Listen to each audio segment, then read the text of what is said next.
Daily reading of the Harvard Classics, January 27th, Dante's Divine Comedy. Dante's Divine Comedy, Canto 30. Argument. Beatrice descends from heaven and rebukes the poet. Soon as that polar light, footnote 1, fair ornament of the first heaven, which hath never known setting, nor rising, nor the shadowy veil of other cloud than sin, to duty there, each one convoying, as that lower doth the steersman to his port, stood firmly fixed. Forthwith the saintly tribe, who in the van between the griffin and its radiance came, did turn them to the car as to the rest, and one, as if commissioned from above, in holy chant thrice shouted forth aloud, "Come!" Footnote 2, spouse, from Libanus, and all the rest took up the song. At the last audit, so the blessed shall rise from forth his cavern, each uplifting lightly his new vested flesh, as on the sacred litter, at the voice authoritative of that elder, sprang 100 ministers and messengers of life eternal. Blessed, footnote 3, thou who comest, and oh, they cried, from full hands scatter ye unwithering lilies, and so saying, cast flowers overhead and round them on all sides. I have beheld, ere now, at break of day, the eastern climb all rosette, and the sky opposed, one deep and beautiful, serene, and the sun's face so shaded, and with mists attempered at his rising, that the eye long while endured the sight, thus in a cloud of flowers, that from those hands angelic rose, and down within the outside of the car fell showering, in white veil with olive wreath, a virgin in my view appeared beneath, green mantle robed in hue of living flame, and o'er my spirit that so long a time had from her presence felt no shuddering dread. Albeit mine eyes discerned her not, there moved a hidden virtue from her, at whose touch the power of ancient love was strong within me. No sooner on my vision streaming smote the heavenly influence which years past and even in childhood thrilled me, than towards Virgil I turned me to leftward, panting like a babe that flees for refuge to his mother's breast. If aught have terrified or worked him woe, and would have cried, there is no dram of blood that doth not quiver in me. The old flame throws out clear tokens of reviving fire. But Virgil had bereaved us of himself. Virgil, my best loved father. Virgil, he to whom I gave me up for safety.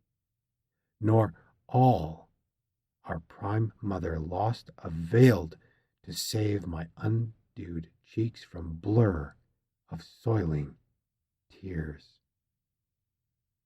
Dante, weep not that Virgil leaves thee. Nay, weep thou not yet. Behooves thee feel the edge of other sword, and thou shalt weep for that. As to the prow or stern, some admiral paces the deck, inspiriting his crew, when mid the sail yards all hands ply aloof.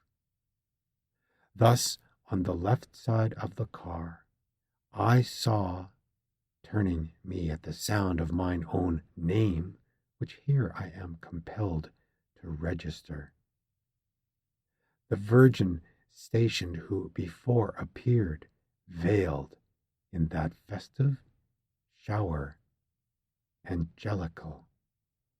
Towards me, across the stream, she bent her eyes, though from her brow the veil descending, bound with foliage of Minerva, suffered not that I beheld her clearly.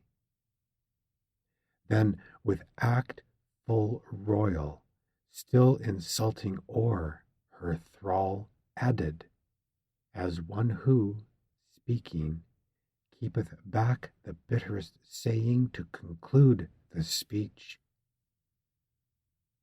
Observe me well, I am, in sooth, I am Beatrice. What?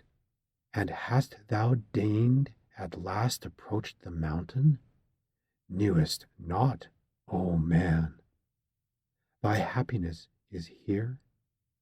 Down fell mine eyes on the clear fount, but there myself espying recoiled, and sought the greensward. Such a weight of shame was on my forehead.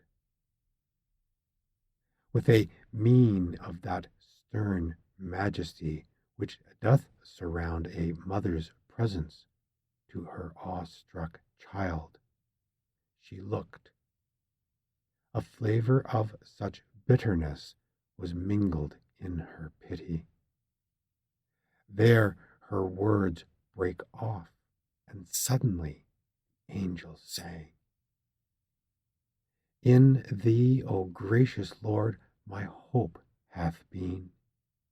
But, footnote 4, went no further then. Thou, Lord, hast set my feet in ample room, as snow that lies amidst the living rafters on the back of Italy, congealed when drifted high and closely piled by rough Sclavonian blasts. Breathe but the land whereon no shadow falls, and straightway melting it distills away, like a fire-wasted taper. Thus was I, without a sigh or tear, or ever these did sing, that with the chiming of heaven's sphere, still in their warbling chime. But when the strain of dulcet symphony expressed for me their soft compassion, more than could the words Virgin, why so consumest him? Then the ice congealed about my bosom, turned itself to spirit and water, and with anguish forth gushed through the lips and eyelids from the heart. Upon the chariot's same edge still she stood, immovable, and thus addressed her words to those bright semblances with pity touched. Yea, in the eternal day your vigils keep, so that nor night nor slumber with close stealth conveys from you a single step in all the goings on of time. Thence with more heed I shape mine answer for his ear intended, who there stands weeping, that the sorrow now may equal the transgression. Not alone through operation of the mighty orbs that mark each seed to some predestined aim, as with aspect or fortunate or ill the constellations meet, but through benign largesse of heavenly graces, which rain down from such a height as mocks our vision, this man was, in the freshness of his being, so gifted virtually, that in him all better habits wondrously had thrived, the more of kindly strength is in the soil. So much doth evil seed and lack of culture mar it the more, and make it run to wildness. These looks sometime upheld him, for I showed my youthful eyes, and led him by their light in upright walking.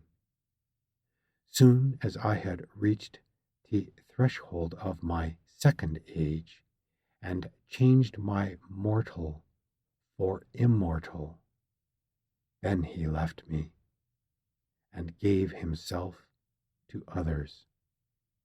When from flesh to spirit I had risen, and increase of beauty and of virtue circled me, I was less dear to him, and valued less. His steps were turned into deceitful ways, following false images of good that make no promise perfect, nor availed me aught to sue for inspirations, with the which I, both in dreams of night and otherwise, did call him back. Of them so little recked him. Such depth he fell, that all device was short of his preserving, save that he should view the children of perdition. To this end I visited the Purlius of the dead, and one who hath conducted him thus high received my supplications urged with weeping. It were a breaking of God's high decree if Lethe should be passed, and such food, footnote 5, tasted, without the cost of some repentant tear. Footnote 1. The 7 candlesticks of gold, which he calls the polar light of heaven itself, because they perform the same office for Christians that the polar star does for mariners in guiding them to their port. 2. Come with me from Lebanon, my spouse, with me from Lebanon. Song of Solomon 4:8. 3. Blessed is he that cometh in the name of the Lord. Matthew 21:9. 4. But they sang the 31st Psalm to the end of the 8th verse, What follows would not have suited the place or the occasion. 5. The oblivion of sins. Canto 31. Argument. Beatrice continues her reprehension of Dante, who confesses his error and falls to the ground. Coming to himself again, he is by Matilda drawn through the waters of Lethe and presented first to the 4 virgins who figure the cardinal virtues.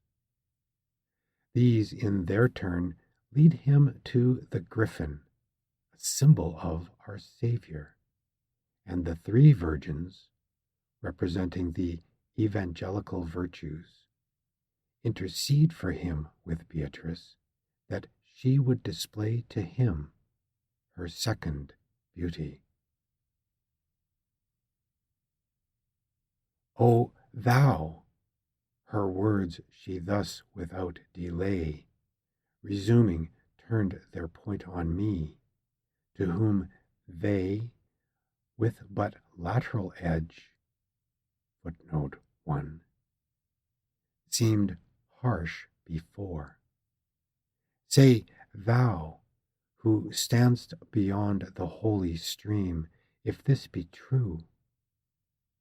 A charge so grievous needs thine own avowal.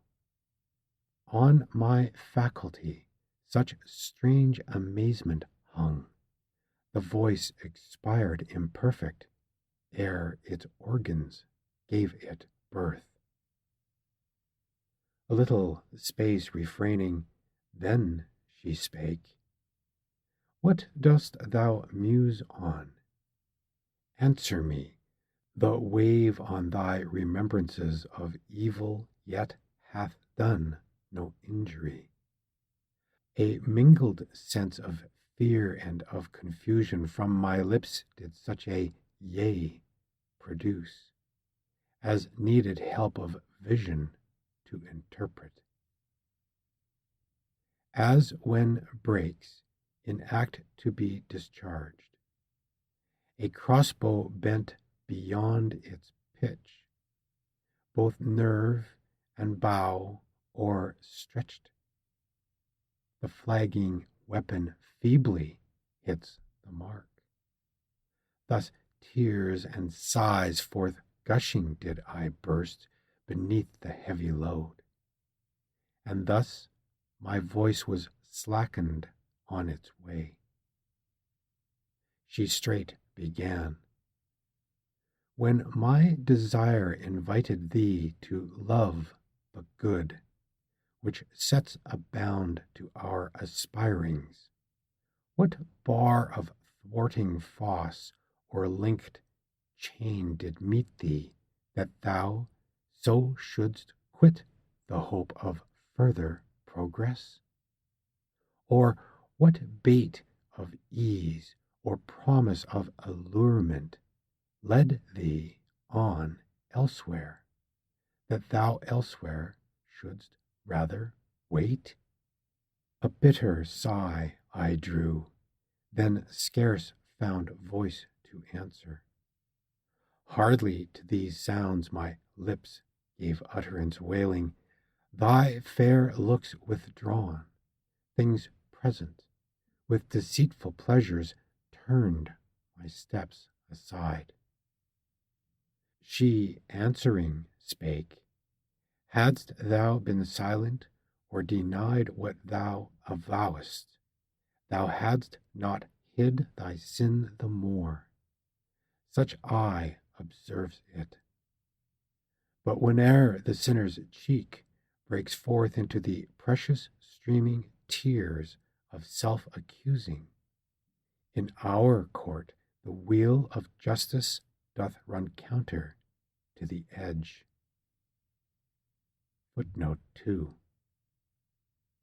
However, that thou mayest profit by thy shame for errors past, and that henceforth more strength may arm thee, when thou hearest the siren voice.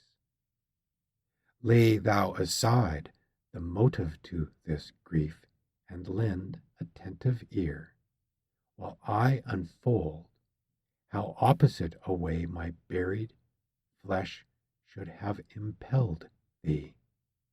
Never didst thou spy in art or nature aught so passing sweet, as were the limbs that in their beauteous frame enclosed me, and are scattered now in dust. If sweetest thing thus failed thee with my death, what afterward of moral should thy wish have tempted? When thou first hadst felt the dart of perishable things, in my departing for better realms, thy wing thou shouldst have pruned to follow me, and never stooped again to bide a second blow for a slight girl. Footnote 3.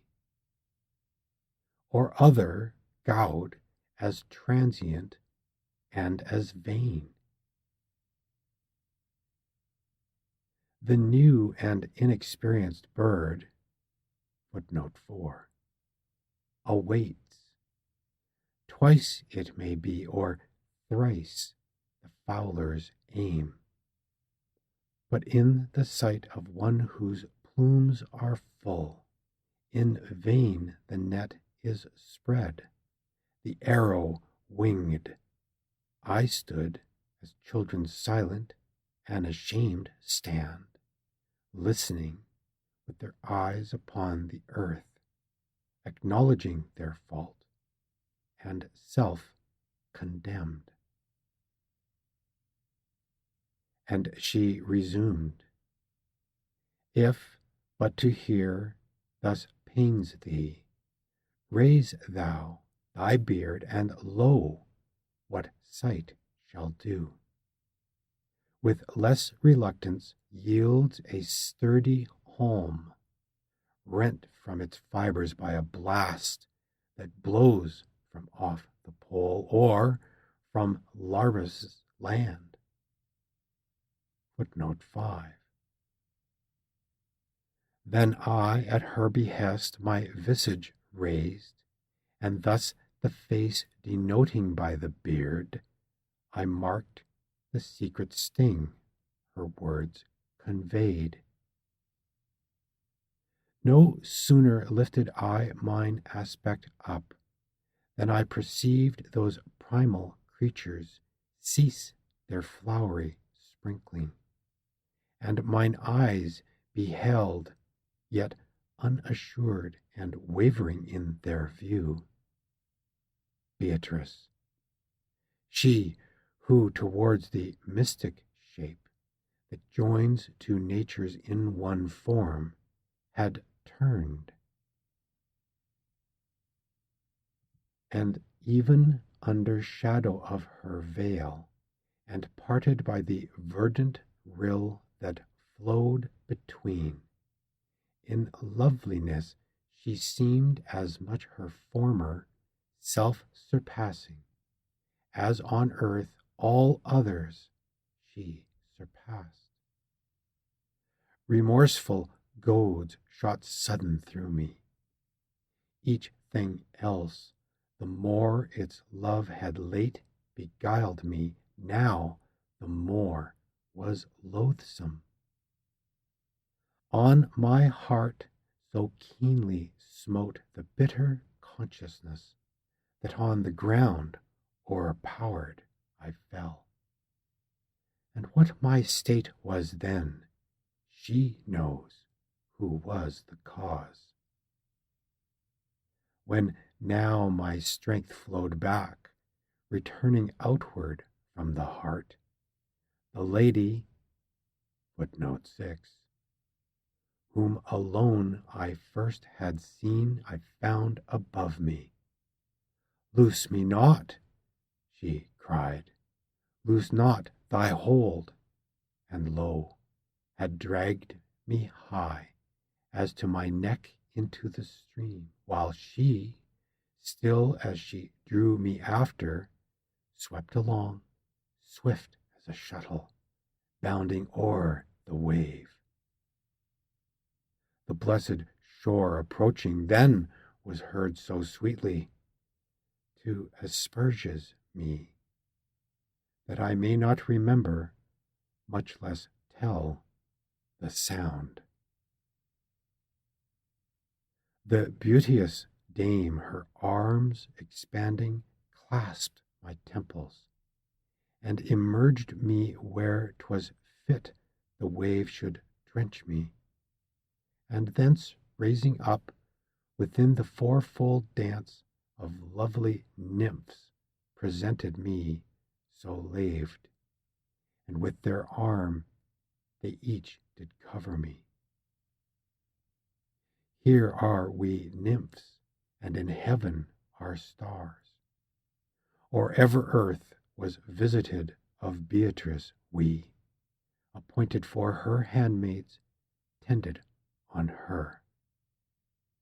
We to her eyes will lead thee, but the light of gladness that is in them, well to scan those yonder three, of deeper ken than ours, thy sight shall quicken.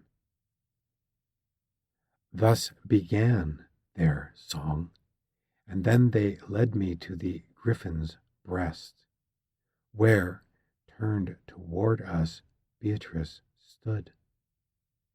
Spare not thy vision, we have stationed thee before the emeralds, whence love erewhile hath drawn his weapons on thee.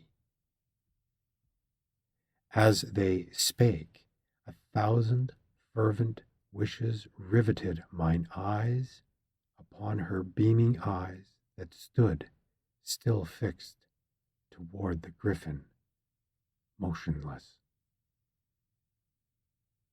As the sun strikes a mirror, even thus within those orbs the twofold being shone, forever varying in one figure now, reflected now in other.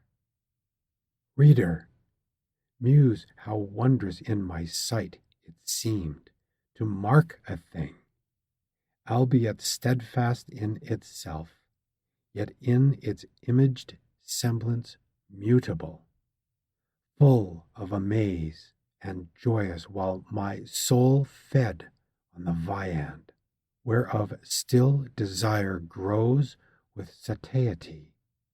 The other three, with gesture that declared a loftier line, advanced. To their own carol, on they came dancing, in festive ring angelical. Turn, Beatrice, was their song. O, turn thy saintly sight on this thy faithful one, who to behold thee many a wearisome pace hath measured. Gracious at our prayer, vouchsafe unveiled to him thy cheeks, that he may mark thy second beauty, now concealed.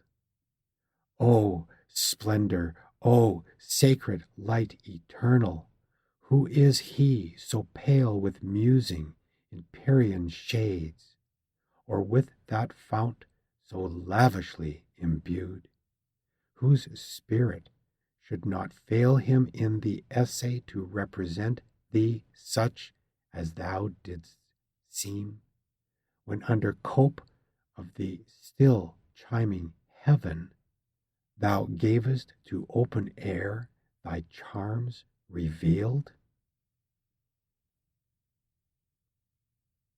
Footnote 1. With but lateral edge.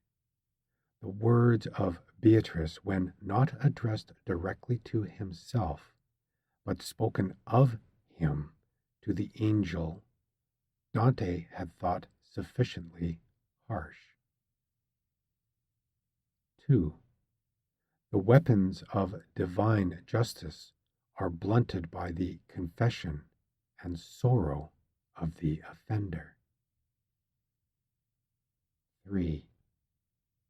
For a slight girl, Daniello and Venturi say that this alludes to Gentuca of Lucca, mentioned in the 24th canto. 4. Bird. Surely in vain the net is spread in the sight of any bird. Proverbs 1:17. 5.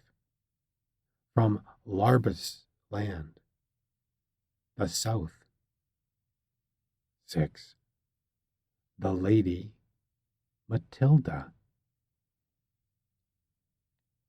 Canto 32. Argument. Dante is warned not to gaze too fixedly on Beatrice.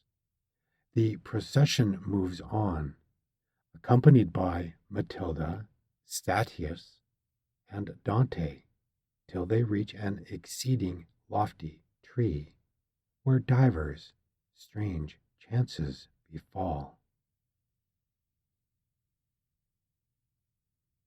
Mine eyes, with such an eager coveting, were bent to rid them of their 10 years' thirst.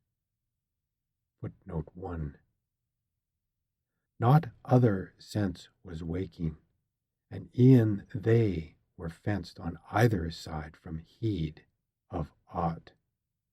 So tangled in its customed toils, that smile of saintly brightness drew me to itself, when forcibly toward the left my sight the sacred virgins turned, for from their lips I heard the warning sounds, too fixed a gaze.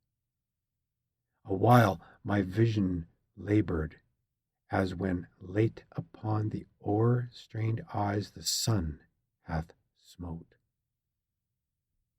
But soon to lesser object, as the view was now recovered, lesser in respect to that excess of sensible, whence late I had perforce been sundered. On their right I marked that glorious army wheel, and turn against the sun with sevenfold lights, their front. As when their bucklers for protection raised, a well-ranged troop with portly banners curled, wheel circling, ere the whole can change their ground. E'en thus the goodly regiment of heaven proceeding, all did pass us ere the car had sloped his beam.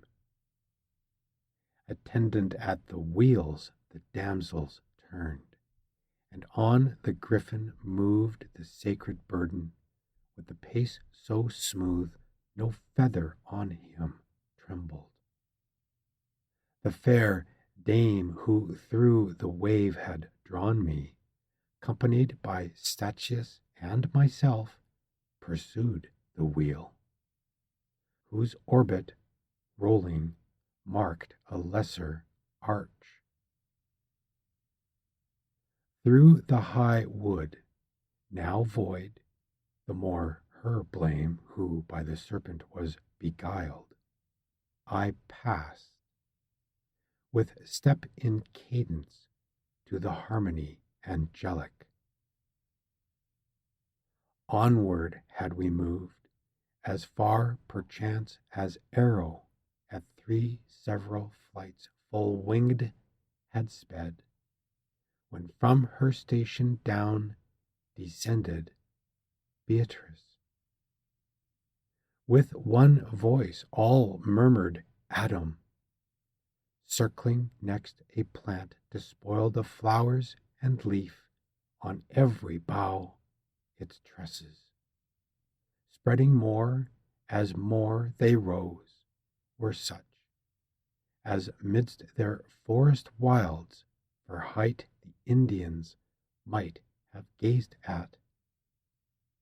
Blessed thou, Griffin, footnote 2, whose beak hath never plucked that tree pleasant to taste, for hence the appetite was warped to evil. Round the stately trunk thus shouted forth the rest, to whom returned the animal twice gendered, Yea, for so the generation of the just are saved. And turning to the chariot pole, to foot he drew it of the widowed branch, and bound there, left unto the stalk whereon it grew. As when large floods of radiance from above stream, with that radiance mingled which ascends next after setting of the scaly sign, our plants then burgeon, and each wears anew his wonted colors, ere the sun have yoked beneath another star his flamy steeds. Thus putting forth a hue, more faint than rose and deeper than the violet, was renewed the plant, ere while in all its branches bare. Unearthly was the hymn which then arose. I understood it not, nor to the end endured the harmony. Had I the skill to pencil forth how closed the unpitying eyes slumbering, when shrinks warbled, eyes that paid so dearly for their watching, then, like painter that with a model paints, I might design the manner of my falling into sleep. But fain who will the slumber cunningly, I pass it by to when I waked, and tell how suddenly a flash of splendor rent the curtain of my sleep, and one cries out, Arise, what dost thou? As the chosen three on Tabor's mount, admitted to behold the blossoming of that fair tree. Footnote 3, whose fruit is coveted of angels, and doth make perpetual feast in heaven, to themselves returning at the word whence deeper sleeps. Footnote 4, were broken. They their tribe diminished saw, both Moses and Elias gone, and changed the stole their master wore. Thus to myself returning, over me beheld I stand the piteous one. Footnote 5, who crossed the stream had brought my steps. And where, all doubting, I exclaimed, is Beatrice? See her, she replied, beneath the fresh leaf, seated on its root. Behold the associate choir that circles her. The others, with a melody more sweet and more profound, journeying to higher realms upon the griffin tend. If there her words were closed, I know not, but mine eyes had now taken view of her, by whom all other thoughts were barred admittance. On the very ground alone she sat, as she had there been left, a guard upon the wain which I beheld, bound to the twiform beast. The 7 nymphs did make themselves a cloister round about her, and in their hands upheld those lights, footnote 6, secure from blast septentrion and the gusty south. A little while thou shalt be forester here, and citizen shalt be for ever with me of that true Rome. Footnote 7. Wherein Christ dwells a Roman, to profit the misguided world. Keep now thine eyes upon the car, and what thou seest, take heed thou write, returning to that place. Footnote 8. Thus Beatrice, at whose feet inclined, devout at her behest, my thought and eyes I, as she bade, directed. Never fire with so swift motion forth a stormy cloud leapt downward from the welkin's farthest bound, as I beheld the bird of Jove. Footnote 9. Descend down through the tree, and as he rushed, the rind disparting crushed beneath him buds much more, and leaflets. On the car with all his might he struck, whence staggering like a ship it reeled, at random driven, to starboard now, or come and now to larboard by the vaulting waves. Next, springing up into the chariot's womb, a fox, footnote 10, I saw with hunger seeming pined of all good food.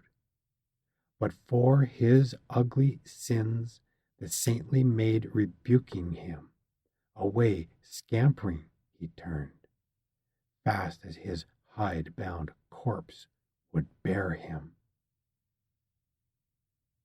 Next, from whence before he came, I saw the eagle dart into the hull or the car, and leave it with his feathers lined. Footnote 11. And then a voice, like that which issues forth from heart with sorrow rived, did issue forth from heaven, and O poor bark of mine, it cried, how badly art thou frightened. Then it seemed that the earth opened between either wheel, and I beheld a dragon. Footnote 12. Issue thence, that through the chariot fixed his forked train, and like a wasp that draggeth back the sting, so drawing forth his baleful train, he dragged part of the bottom forth, and went his way, exulting. What remained, as lively turf with green herb, so did clothe itself with plumes. Footnote 13. Which haply had, with purpose chaste and kind, been offered, and therewith were clothed the wheels, both one and other, and the beam, so quickly a sigh were not breathed sooner.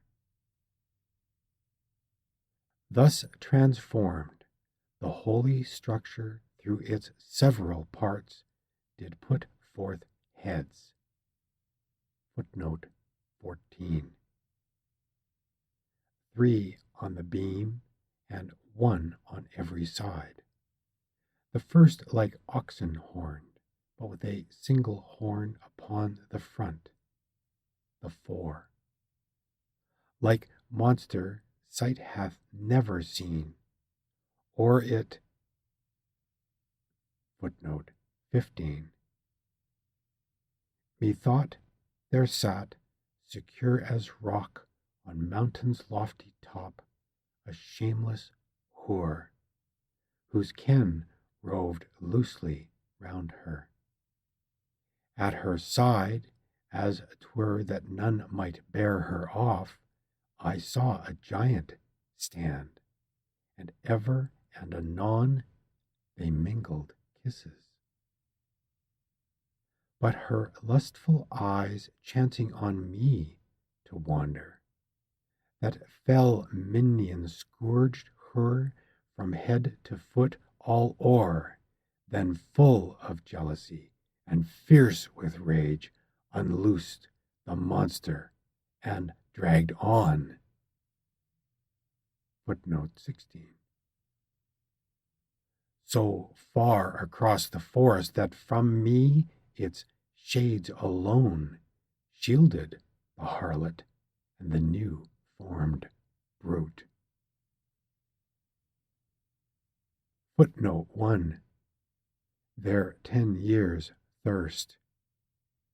Beatrice had been dead 10 years. 2. Griffin. Our Saviour's submission to the Roman Empire appears to be intended, and particularly his injunction to render unto Caesar the things that are Caesar's. 3. The blossoming of that fair tree. Our Saviour's transfiguration as the apple tree among the trees of the wood, so is my beloved among the sons. Solomon's Song 2, 3. 4. Deeper sleeps, the sleep of death, in the instance of the ruler of the synagogue's daughter and of Lazarus. 5. The piteous one, Matilda. 6. Those lights, the tapers of gold. 7. Of that true Rome, of heaven. 8. To that place, to the earth. 9. The bird of Jove, this which is imitated from Ezekiel 17, 3, 4, is typical of the persecutions which the Church sustained from the Roman emperors. 10. A fox. By the fox probably is represented the treachery of the heretics. 11. With his feathers lined, in allusion to the donations made by Constantine to the Church. 12. A dragon. Probably Mohammed, for what Lombardi offers to the contrary is far from satisfactory. 13. With plumes. The increase of wealth and temporal dominion which followed the supposed gift of Constantine. 14. Heads. By the 7 heads, it is supposed with sufficient probability, are meant the 7 capital sins. By the 3 with 2 horns, pride, anger, and avarice, injurious both to man himself and to his neighbor. By the four with one horn, gluttony, gloominess, concupiscence, and envy, hurtful at least in their primary effects, chiefly to him who is guilty of them. 15. Or it. The harlot is thought to represent the state of the church under Boniface VIII, and the giant to figure Philip IV of France. 16. Dragged on. The removal of the Pope's residence from Rome to Avignon is pointed at.